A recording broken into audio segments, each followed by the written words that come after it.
Welcome to this week's episode of Undisputed MMA, interviewing Dakota Ditcheva, proudly brought to you by Neuroptimax Sport. Introducing Neuroptimax Sport, a revolutionary energy drink that will help athletes, gamers, professionals, artists, and the military to perform better. Neuroptimax. Stay hydrated and energized anytime, anywhere. Hi guys, welcome to this episode of UMMA. I'm being joined by Dakota Ditcheva. Thank you very much for taking the time to speak to us. Thank you very much. Thanks for having me on. So I think just a bit of background, it's always, I like to go a bit further back when we start, just as an introduction, just to, give the guys a bit of, insights into where the combat sport love started, what you did before in terms of your Muay Thai boxing and what you've done in that space, and then how you got into MMA. Yeah, so I started off in Muay Thai. That's where I come from. So my mum used to train and fight. She used to do Thai boxing as well. She did full contact karate and kickboxing and things like that. So I kind of get my fighting genes from her. But yeah, I started when I was around 4 years old. I had two little inter-club fights, we call them. And then, to be honest, from then I didn't want to do the sport anymore, and my mum wasn't too pushy on what sport I did. To be honest, she just wanted me to be active. So I did things like dancing and acting school. I did gymnastics. I did football. I did everything. And when I was like 12, 13, I came back to it myself and chose that this was what I wanted to do. So that's when my Muay Thai career started. I was amateur for a while. I fought in the IFMA World Championships for that as well. I got 4 gold medals, so I won gold for 4 years in a row. So that was a big achievement for me in my career. I turned pro quite early. I was like pro when I was 15, 16, fighting on the big shows and things like that. So that was a crazy time. But yeah, I went on to fight like 15 pro fights in Muay Thai, I think. I got like 13 wins, 1 loss, 1 draw. So I had quite a good run-in with that. I built quite a big name for myself in Thai boxing. But yeah, like 3 years ago now, I decided that I'd move over to MMA, and I'm here now trying to push my career onto the next level every time. And being a second generation combat sport kid, what is that like in terms of just being in the house and being around it? Obviously, you spend time in the gyms around people that were into it, because that's generally what happens when you have a parent in fighting as well. Yeah. How did that form where you ended up getting to now? Yeah, so to be honest, my mum has her own gym. It's only part-time, but it's like I teach there as well, help her out. I train there as well. So it's kind of like we go to the gym together. We come home, we talk about the gym. Like my brothers do the same, they train as well. So it's like we're constantly talking about the gym, talking about fighting and things like that. It's just actually my dad that doesn't really train or anything. So he's like, we just say like, we're all talking about fighting and stuff, and he absolutely loves it as well. But sometimes it probably gets a little bit too much for him. Whereas for us, it's kind of like it's all we've ever known. It's all we've ever spoke about. Really, it's like kind of the center of our world. So it's kind of like for us, it's a norm. Like my mum, she doesn't fight anymore. We haven't been around her when she was fighting, so we've never had to deal with like her side of like putting up with the fight nerves and things like that, but she has to deal with that all over again from us. So I feel sorry for her sometimes, because like me and my older brother were fighting at the same time sometimes, and it's like 2 lots of fight nerves, plus she also knows how we're feeling and what we're going through, because she's done it before. So it's like 3 lots of nerves for her. Like must have been so hard. But yeah, it's kind of all we've ever known. So it's just that's just always how it's been. So for me as well, I had a stepfather who was a professional boxer, so I watched a lot of fighting when I was a kid as well. So I almost became a student of fighting as well as training in fighting. Do you think that that's added to what you're doing? Did you watch a lot of fighting before you were actually fighting? Yeah, definitely. We used to watch my mum's fights all the time as well. Like, we used to kind of look back on her career a lot and see like the fights she was having and like who was fighting around her time and things like that. And like that's kind of like, yeah, it's kind of been like we've lived her past and then ours again. So it's just like been constant, yeah. And I think when you speak to people about fighting styles that move over to MMA, everyone speaks about Sambo, everyone speaks about wrestling, boxing to a certain extent. Muay Thai is probably one of the hardest ones to transition over because you're training to take strikes and it's very much forward and back movement. How was the adjustment to go from Muay Thai to MMA? Yeah, I always think there's pros and cons to it. I mean, it's been really hard. I have struggled myself, to be honest. The groundwork I took to quite well, and I really enjoyed like the jiu-jitsu side of it. But like you said, that middle part, that wrestling from the stand up to the ground was a real change for me. Like a lot of shots I was throwing in Muay Thai weren't working for MMA because I was getting taken down, and so it was kind of like learning all over again, like striking to a certain degree. It was like learning a completely different style. But like you said, my style was quite it wasn't traditional ties, it wasn't dead slow and like flat-footed, so I kind of had a little bit of an advantage. And I do say, like, some people say people coming from Thai boxing find it harder, but I also think like if you do have a good stand-up level, you might find it a little bit easier. There's pros and cons to it, but the only thing I have really found difficult is that middle part. But as for everything else, I feel like my style has transitioned really well to it. And I think also that the nice thing for Muay Thai over to MMA, especially into pro MMA, is a lot of the amateur MMA fighters don't throw elbows. Where you got to do that in Muay Thai, so that must be an advantage, at least in the stand-up space as well. Yeah, definitely. I've fought with elbows before. I fought over in Thailand, and that was kind of like when I went to amateur MMA, I felt like it'd taken a few things away from me. Like you weren't allowed to knee to the head either, and I was a little bit like, to be honest, in my first MMA amateur fight, I think I did throw an elbow and nearly got in trouble for it, but I kind of stopped it on the last second.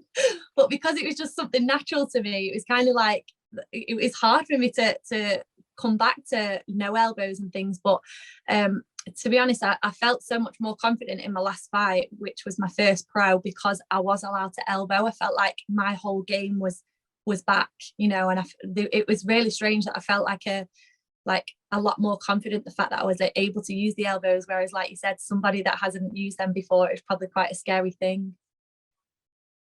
And I wanted to ask you about that. What was it like going from Muay Thai, where you're allowed to throw all of these strikes and it is quite violent and in your face, then going to amateur MMA, which is almost a step back in terms of the damage that you can inflict, and then into pro MMA where you can do it again? Yeah, it was weird, to be honest. Like, I always think like people have an argument of whether they think MMA is more brutal than Muay Thai. You get so many people on Instagram talking about that they're always fighting about it, and I think they're just as bad as each other. Like, MMA, obviously you can get hurt everywhere. You can get hurt on the ground, you can get hurt stood up.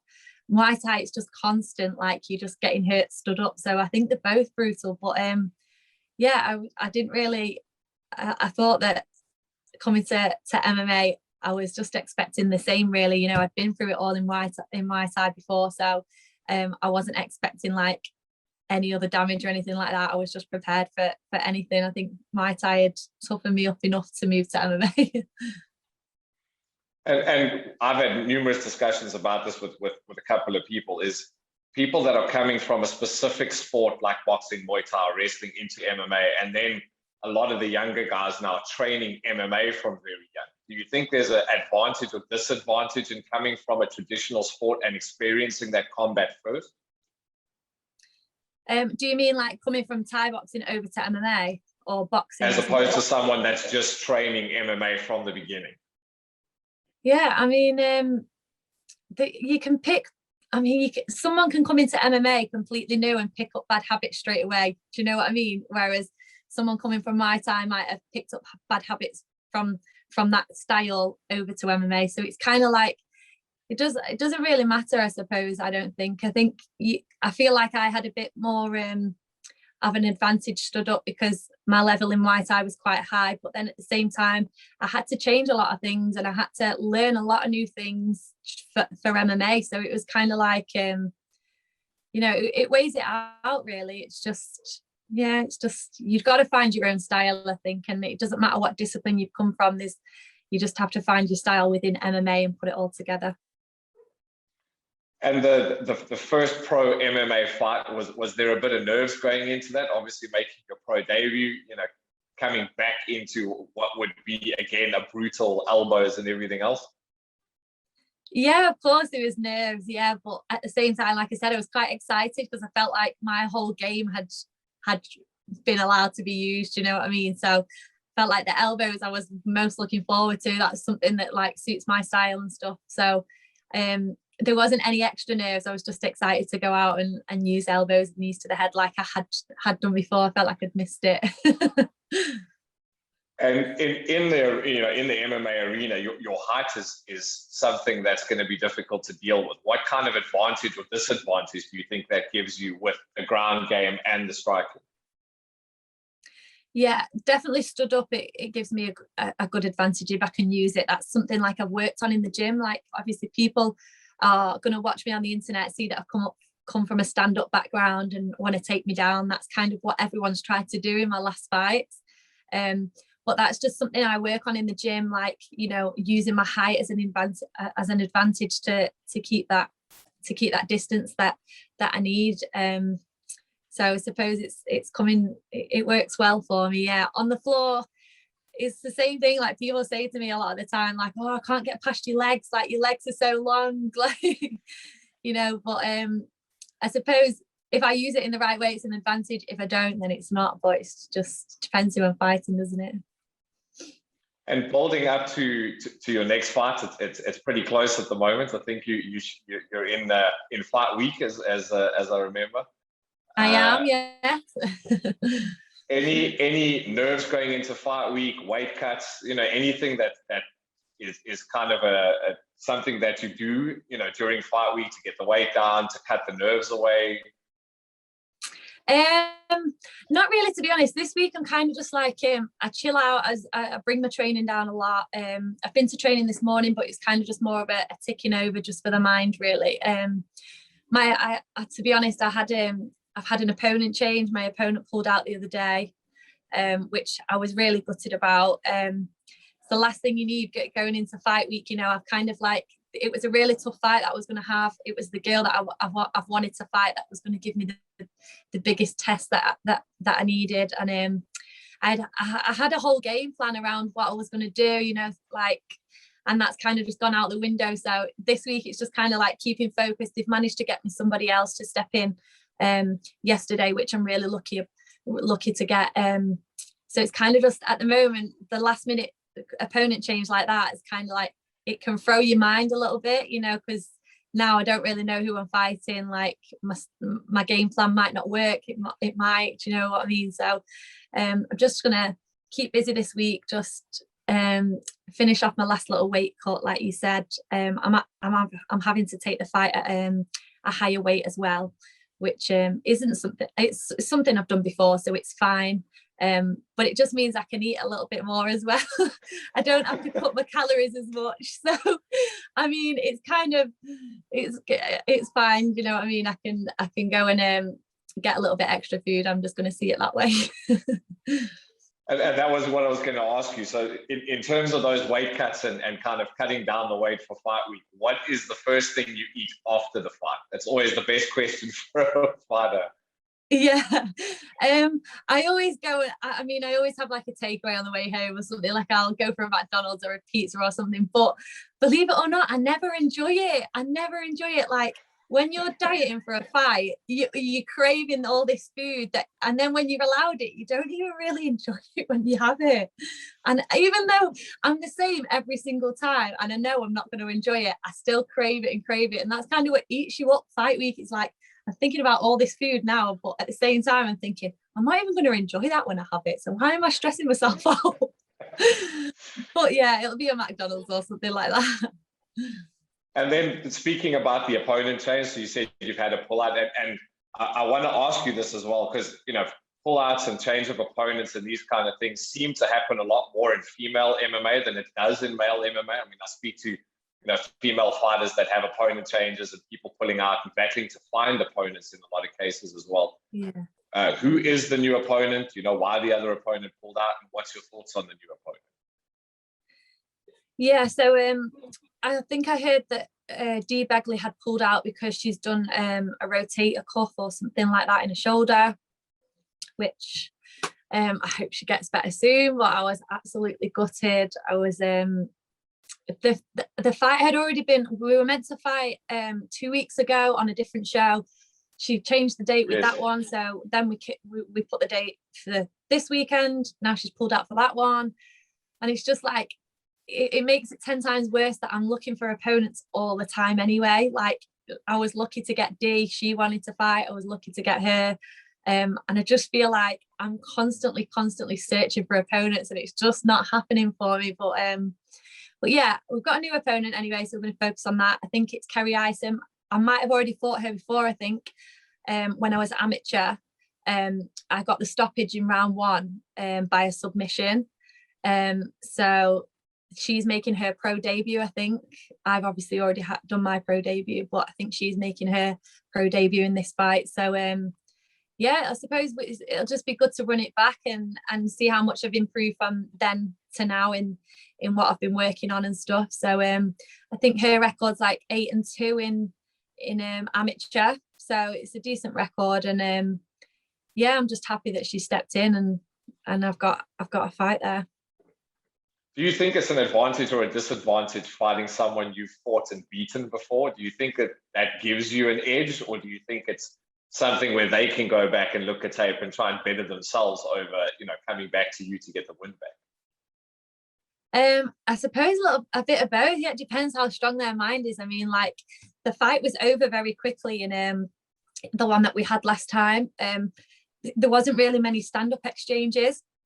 I kind of took her down straight away and got the submission. So we didn't really get to show each other much about about our styles or anything. So it's kind of she knows that on the ground I'm decent and I know what I'm doing. So that's the only little thing she's got about me that she knows about me, really. So I suppose, like, all she's going to think is maybe stand up now. I'm not sure, but we'll see. It'll still be a good fight, and if that's what she wants to do, then yeah, we'll just see how it plays out. And if you had to give a 10-second elevator pitch to people that are watching this who want to know what they can expect watching one of your fights, what would you tell them? What can they expect? What will they see when it comes to actually watching Dakota fight? The opposite to what I look like. People always say to me, people always say, just expect the opposite to what she looks like, because she looks nothing like she does when she's in the cage. But yeah, I mean, I guess they're right. They just need to expect like a total different person. So how I am on camera, I'm obviously I'm an exciting fighter. People would describe me as I'm aggressive and I'm always on the front foot. So, you know, I don't think I've ever been involved in a boring fight, really. Maybe one where she kept me on the cage a lot of the time, but you know, you can always expect a good fight with me. So yeah. Well, perfect. We wish you the best of luck over the weekend. Hopefully we'll speak to you again after the fight and in the future, and we wish you the best for your career going forward. And thank you for the time. Oh, thanks so much. I've enjoyed it.